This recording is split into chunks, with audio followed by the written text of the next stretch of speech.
এখন বাজছে দুপুর 12:30। আজকে 12:30 থেকেই ব্লগটাকে স্টার্ট করছি।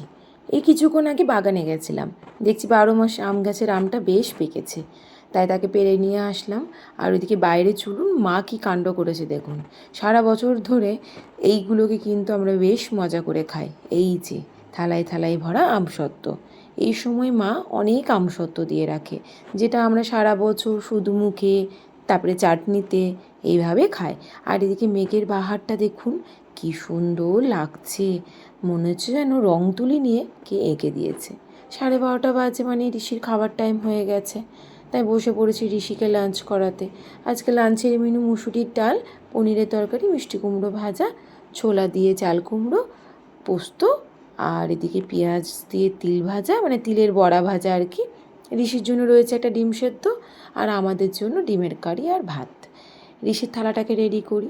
ঋষির জন্য মা প্রায় দিনই মিষ্টি কুমড়ো ভাজা করে। এই মিষ্টি কুমড়ো ভাজা, ভেন্ডি ভাজা এসব খেতে ঋষি ভীষণ ভালোবাসে।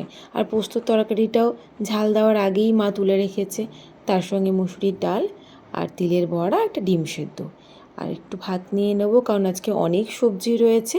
এই হচ্ছে ঋষির আজকে লাঞ্চের মেনু। আর পনিরের তরকারিও খাবে না বললো, যেহেতু ডিম দেখেছে, ডিমটাও ভীষণ পছন্দ করে। আপনারা হয়তো ভাবছেন আমি ওইদিকে তাকিয়ে হাসছি কেন। আপনারাও দেখুন একবার। লাঞ্চ করে তার রেস্ট নেওয়ার কোনো নামগন্ধ নেই। মায়ের ওপর চলছে বালিশ নিয়ে মারামারি, মানে একরকম অত্যাচার। সারাদিন তো চলেই, যতক্ষণ ঘুমোই ততক্ষণই সে শান্ত থাকে।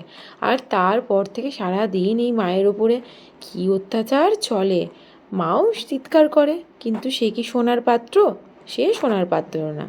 আমাদেরই হয়তো মায়ের চিৎকার কানে লাগে, কিন্তু ঋষির বেশ মজা লাগে, হাসি মুখে সবটাকে সে এনজয় করে। আর মা সে সকাল থেকে রান্নাবান্না করার পর একটু রেস্ট নেয়, একটু বকুনি দিয়েছি, তাই রাগ করে মেঝেতে শুয়ে পড়েছে, আর ওখানে শোবেই না।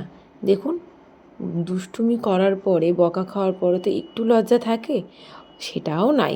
আবার চলো সেই মায়ের সঙ্গে যুদ্ধ করবে বলে। যাই হোক, এবার ওকে নিয়ে যাই উপরে। না ঘুমোনো অবধি তো শান্ত হবে না, গিয়ে ওকে ঘুমটা পাড়াই। ঘুম থেকে উঠে মা বেটুতে গেছে ঘুরতে, আমিও গেছিলাম একটু পার্লারে। ফেরার পথে হঠাৎ করে আবারও চোখ আটকে গেল এই আকাশের দিকে। ব্যাস, ফোনটাকে বের করে ছোট্ট করে একটা ভিডিও ক্লিপ নিয়ে নিলাম, আর আপনাদের সঙ্গেও এই সূর্য অস্ত যাওয়ার সুন্দর মুহূর্তটাকে শেয়ার করে ফেললাম। আমিও চললাম ঋষি যেখানে খেলতে গেছে ওখানেই। এই যে দিদি আর ভাই দুজনে গল্প চলছে। বাড়ি এসে তার খেলনাগুলোকে বিছিয়ে এখন খেলা চলছে। এই সন্ধ্যেটুকু এইসব খেলা নিয়ে সে ব্যস্ত থাকে। কী আর করবে, সন্ধ্যের সময় তার খেলার সঙ্গী সেভাবে নেই। একটাই সঙ্গী, সেটা হচ্ছে তার মা। তাই এই তীর ধনুক নিয়েই এখন মারামারি খেলা চলছে। আর তীর ধনুকটা ধরেছে দেখুন উল্টো করে। যতবারই তাকে বলছি যে সোজা করে ধরো, ততবারই সে উল্টো করেই ধরছে।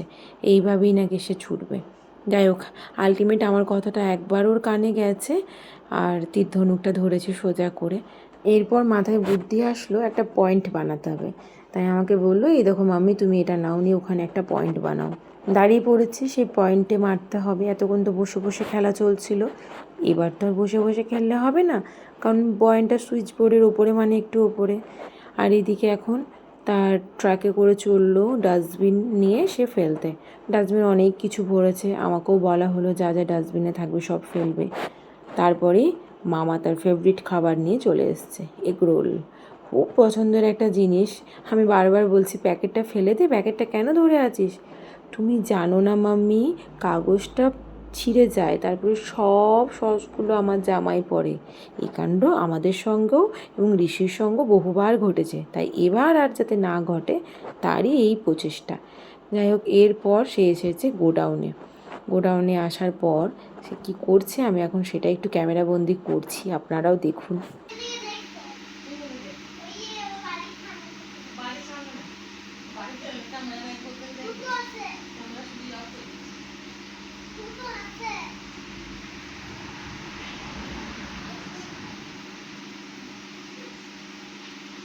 ঋষির ডিনার আজকে হলো, কিন্তু ডিনার করতে গিয়ে আজকে মজার একটা কাণ্ড ঘটেছে।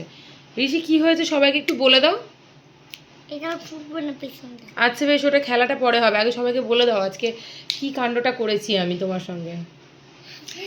একটু আম দিতে, একটু কুমড়ো দিয়ে ডিম মিক্স করে দিয়ে আমের মতো হয়ে গেল। দিয়ে আমি তোমাকে কি বলেছি? কুমড়ো। আমি তোমাকে কি বলে কি ভাত? কুমড়ো ভাত, আচ্ছা। আর দি তুমি কি করে বুঝতে পারলে ওটা কি ভাত ছিল আসলে? তো তালাক, আমি তালাক। ও ও আচ্ছা, ও চালাক। দি তুমি বুঝতে পেরেছো ওটা কি ভাত ছিল? আমি পেন্সিল আমার খুব শখে। ও পেন্সিলটা খুব শখের। বেশ, শখের পেন্সিল হাতে নিয়ে একটু বলে দাও সবাইকে যে ওটা ওটা কি ভাত ছিল, বলে দাও। ওটা ওটা কি ভাত ছিল বলে দাও। হুম, কুমড়ো তো আমি দিইনি ওখানে। কি দিয়েছিলাম তাহলে? না, কুমড়ো দিইনি। তুমি তো বুঝতে পেরে গেছিলে কি দিয়েছি, সবাইকে বলে দাও। হ্যাঁ, দিয়ে হুম, ঋষি তো একদম আম খায় না, তাই ঋষিকে বলেছি যে আজকে কুমড়ো দিয়ে তোমাকে ভাত মেখে দিয়েছি। তাই কি ভাত হয়ে গেছিল ওটা? আম ভাত। অরেঞ্জ অরেঞ্জ খেতে এসে মুখে দিয়ে কি বলেছ? আমি ফেলে দিলাম। একদম খেতে ভালো ছিল? একদম ভালো ছিল না। তারপর সে ভাতটা আমাকেই খেতে হলো। ওই আম দুধ ভাত আজকে খাওয়াবো ভেবেছিলাম রাত্রে ঋষিকে, জাস্ট মানে মুহূর্তটা দেখার মতন ছিল, ক্যামেরাবন্দি করতে পারিনি। সেটা একটা আফসোসেরই ব্যাপার। কিন্তু আপনারা দেখতেন কি মুখখানা করেছিল। তো গল্পটা তো শোনালো কি ঘটেছে আজকে। আর ডিনার তো হলো বললামই, এবার তো ঘুমাতে হবে আমাদের দুজনকে, তাই তো? মামা আসবে। ও আচ্ছা, মামা আসবে, দিয়ে ঘুমাবো, আমরা তিনজনে ঘুমাবো একসঙ্গে। তো সবাইকে বাই বাই করে দাও। Bye bye, good night. আবার আবার আবার কি বলবো? কালকে কথা হবে। আবার কালকে কথা হবে, আবার ভিডিও করবো। ইয়েস।